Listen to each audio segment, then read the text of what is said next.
Hi Namit, welcome to Asianet Newsable. First of all, congratulations, you've already picked up one BAFTA and now you're looking at two nominations in the Academy Awards. That's a great job. So, to begin with, if you can tell us how did it feel when the first time you picked up an Oscar?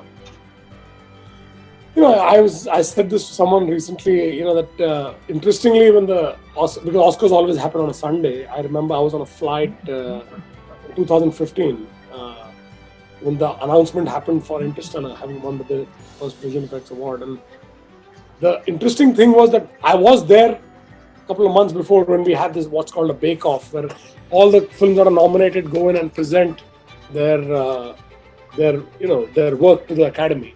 And I was there as one of the audience members, and I felt like after I saw the presentation on Interstellar, I was like, I think regardless of all the other big nominations, I think Interstellar will win. But I was one of the few people in my company who believed that. Everybody else was like, they were a bit not sure, to put it mildly, and they kind of brought my expectations down. So naturally, when I landed off my flight, I remember coming over from LA to London, and I heard that we had actually won the Oscar for Best Visual Effects. I felt incredibly happy, and frankly also felt validated because my prediction had kind of come true. And despite a lot of people who were a bit not sure, let's put it that way. So no, it was I remember it very memorably that it was a very great moment, and it was a great day at the office, and everybody was on top of the world. So from that day, from your first Oscar to looking at your seventh Oscar now, how does that feel? How has the journey been in all these years? So it's been very interesting because we've been a bit unconventional all along. Like we did win for Interstellar, then we got an Oscar for Ex Machina, which is a very small budget visual effects film that nobody would have ever imagined that a small film like that would actually get an Oscar. We got one for Blade Runner, First Man. Again, Blade Runner, same director as Denis Villeneuve, who made Dune. So it's been a very interesting point because some of the work we've done has been a bit unconventional. It's not been what one would expect as a standard big visual effects movie to be, and therefore it's always felt like we were the underdog that was somehow always able to prove through the sheer creativity and the tenacity of our work that we were being picked as the right integrated filmmaker. Because what I found was that we ultimately became synonymous with being inherently wedded to the story and the vision of the director. That's what I think has got us this privilege a few times, because we've been seen as a company and as a group that is very true to the core vision of what the filmmaker has in mind, and we really put our 100% behind that. Namit, you've put country on the world map when we talk about VFX, and we're all very proud of you. But how did VFX happen to you? How did you thought you want to get into it, despite coming from an entertainment family, like a Bollywood family? You chose VFX. So how did that happen to you? So to be honest, I can't take the credit for that. That credit squarely goes to my father. He, like every 18, 19-year-old, when I was asked, what do you want to be? And I said, I want to be a film director.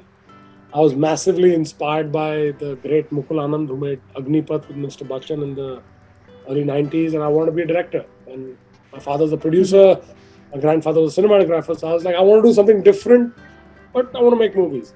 And then my father sat me down and sort of explained to me that, hey, try and use a different track, use technology as a way to try and bring something into the country that doesn't exist for the Indian filmmakers. Use that as a stepping stone to then ultimately make your own movies whenever you think you've built something of stability and scale, and you would have learned something very specific. Because being a director, a lot of people can be directors. There's no specific qualification that says you can be a director or you can't. There's no particular school that says you're a qualified director or not. If you have a story to tell and you can assemble the right team, anybody can be a director, to their liking. But visual effects needs a little more specificity around understanding the art, the technology, the process of how it all comes together. And that sort of got me started, in that little garage with an Apple computer. And then one thing led to another, and here we are. And how was your journey so far? Like, did you face any hurdles? How did you reach this stage? So, I've always believed that I'm the underdog, and I love to be I've always been on the other side. So when I started, because we were always leading with technology and doing things that we didn't have, we never had enough capital. We did not. The first 50 people I hired at the company had no experience in the business. So when we talk about startups today in India, or we talk about startups in the world, I can say to you proudly that the first 50 people that came and worked with me, for me, including myself, had zero experience in the work that we were doing. In fact, I was like a training school. Like, people would joke in our industry that you don't have any experience, you don't have any qualification, you still want to work here, go work with Prime Focus. They're the only ones who hire people with no experience. So to me, hurdles were natural to evolution. Like, I never thought of it as a challenge. I was like, okay, we're ignorant, we don't know what we're doing, we're going to make mistakes, we're buying new technology, we don't know if it's going to work, we don't have enough money. So all the forces are going to be against us, and we're going to have to win. And I like to make it sound a little more fun in that sense, that because I want to be a filmmaker in my head, I always said, you got to be the hero. If you're going to be the hero of the movie, there's no good movie where the hero has all the power. The hero always is the underdog. You always have to see the story of this poor, not qualified, does not have the resources, and has to fight against all the odds to win. So I always saw myself as that. If I have to be the hero of my movie, I got to be ready for the fight. And so obstacles just became opportunities, and said, if I can keep jumping these, I guess we're going in the right direction. So it's been obstacles, like I said, from every sense of the word, from talent, people, money, access, relationships, going abroad, dealing with financial crisis. It's been we've had fires in our studios, we've had floods, we've had I hate to say it, I don't want to say I've seen it all, because I'm sick of the obstacles and the challenges we've had, but the point is, in my 25-year graph, there's very little that I haven't experienced. Mm-hmm.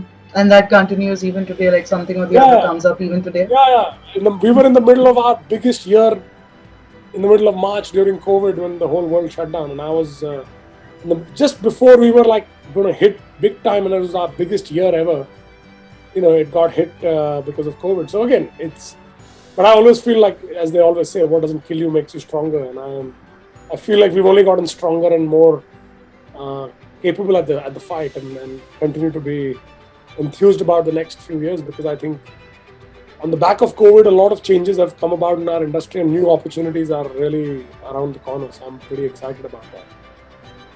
Mm-hmm. Coming back to home, I want to ask you, how do you see VFX and Bollywood doing at present? Not just Bollywood, let's talk about, all the Indian film industries, because we have a lot of great South India films that are coming up. So how is India coming up in sense of, VFX in films? Is it increasing? Is there still a long way to go? How do you see that? See, I think I don't want to say there's a long way to go. It's just, we've done what is fit for purpose. We've made the kind of movies that needed visual effects up to a certain point. Some of the prior attempts at big scale visual effects movies have had a mixed response, because the films are not very good. They focused a lot more on, sometimes the visual effects are great, but the films are not good.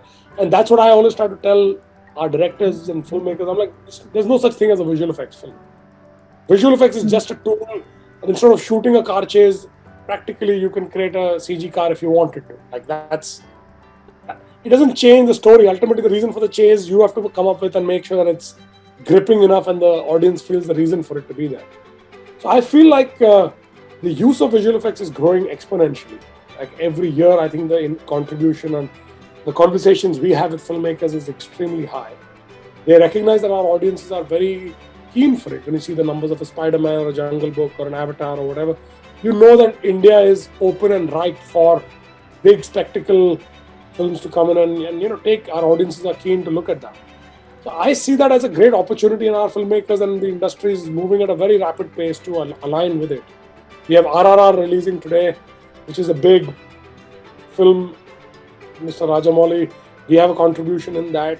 we're producing Brahmastra as the next version of actually bringing Ayan's vision to life, which is a bigger than big film for the Indian audience from our story standpoint. So there's a lot that is already happening, and I believe that a reasonable amount of support and good momentum and success, I think, will only open confidence for more and more filmmakers to do it. All right, I just have one last question.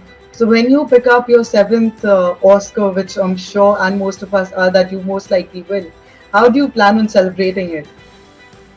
So I do feel we will, what is called, to have an Oscar party within the company, within the group that we have. We are hoping that we will get there. So I will only announce that on Monday if we make it. But we will have a little celebration at the company to really raise a toast for that, and I'm looking forward to that. All right. Thank you so much, Namit. All the best for the Oscars. I'm sure everybody here is really proud of you, and we're sure that you're going to pick up one. Thank you, Divya. That means a lot. Take care. Thank you. If you like this video, please like, share and subscribe to our channel.